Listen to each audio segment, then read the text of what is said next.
வணக்கம் ஃப்ரெண்ட்ஸ். இப்போ வந்து பார்த்தீங்கன்னா இந்த முக்கியமான ஒரு அப்டேட் ஹாம்ஸ்டரில் வந்திருக்கு ஓகேங்களா. ஸோ இந்த அப்டேட் தெரிஞ்சுங்க.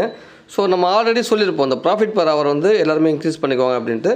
ஸோ அதுக்கு என்ன பண்ணணும் பார்த்தீங்கன்னா இந்த போர்ஷனில் போனீங்கன்னா ஸோ இந்த மைண்ட் டேப்பில் போனீங்கன்னா ஸோ இதில் நிறைய டேப் இருக்கும் ஓகேங்களா. மார்க்கெட்டு பிவி இது மாதிரி இருக்கும். ஸோ லீகலில் ஸ்பெஷலில் பார்த்தீங்கன்னா நிறைய கொடுப்பாங்க ஓகேங்களா. ஸோ இது போல் இருக்கும். ஸோ நீங்கள் இதை பை பண்ணிக்கலாம் ஓகேங்களா. ஸோ அதாவது நம்ம கொடுக்குற காயினும் அந்த ப்ராஃபிட் பவரும் ஓரளவுக்கு ஈக்குவலாக இருந்ததுன்னா கொடுத்துக்கலாம் அப்படிங்கிறது சொல்லியிருப்போம். இங்கே ஆட் ஆகிட்டே இருக்கும் ஓகேங்களா. ஸோ இதுதான் நமக்கு முக்கியமானது. ஸோ அதுக்கப்புறம் பார்த்தீங்கன்னா இப்போது நம்ம என்ன லெவலில் இருக்கோம் அப்படிங்கிறத பார்க்கணும். இங்கே பாருங்கள், இந்த இடத்த கிளிக் பண்ணிங்கன்னா இப்போ நான் எப்பிக்கில் இருக்கேன். எப்பிக்கில் பார்த்தீங்கன்னா என்ன அப்படின்னு பார்த்தீங்கன்னா ஸோ இதுக்கு முன்னாடி பார்த்தீங்கன்னா டைமண்டில் 1 மில்லியன் இருக்கணும் ஓகேங்களா. இப்போ எப்பிக்கில் பார்த்தீங்கன்னா 10 மில்லியன் ஓகேங்களா.